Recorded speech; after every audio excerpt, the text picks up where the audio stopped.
passion, but what can we do in our communities? What can we say in our letters to our representatives in government?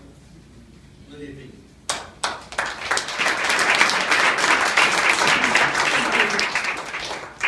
For the last 2 years, I've been organizing churches in Texas. I work with the PICO National Network, which is a network that organizes churches for economic justice.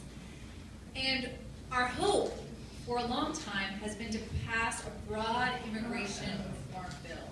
Because for so many people like Monica, there's really no solution for them individually. We can't just get them a lawyer and fix it. There is no path to fix it, other than sending people like Monica back to a country that they don't even know is their own. So our hope was to pass an immigration reform bill, and for a while we had hope that this would happen. And we passed an immigration bill in the Senate, and it went on to the House. But it's been a long time now, and we haven't been able to even get immigration reform up for a vote, And that's really tragic. It's been blocked by a small minority, even though it's a popular measure among Americans as a whole, and if it came up for a vote, it would probably pass. But because of technical, procedural issues and partisan infighting, we haven't been able to get immigration reform in the House of Representatives. And that is heartbreaking, because it looks like we may not get reform for several more years now. And that's really devastating to people who've been working in this area for a long time, because we know that if you're living under the constant fear of deportation, every month matters. Every month that goes by, worrying that your son or daughter or husband or wife or mother or father could be picked up and deported and separated from you is agony. So how are we going to respond to this humanitarian crisis of deportation? If Congress can't get it together to pass some kind of broad immigration reform solution, what are we going to do to make sure that immigrant families aren't the one who pay the price? So the PICO National Network, along with our allies across the country, have decided to call on President Obama to issue another executive order, just like the one he issued that kept Monica from getting deported.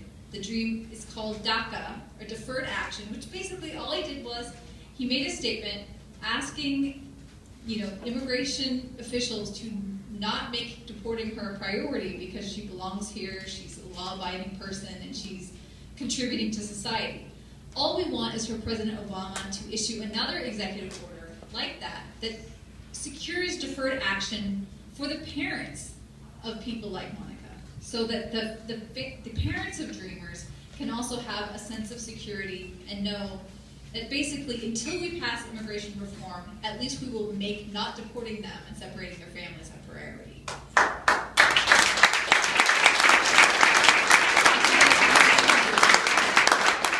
And this would, until we can pass immigration reform, this executive order would make sure that the people who will benefit from immigration reform when it passes, in the meantime, they won't have to live in constant fear. So it sounds like this is something you want. Thank you. And if you want to show your support for this, please visit website campaignforcitizenship.org. That's campaignforcitizenship.org. What was that again? campaignforcitizenship.org.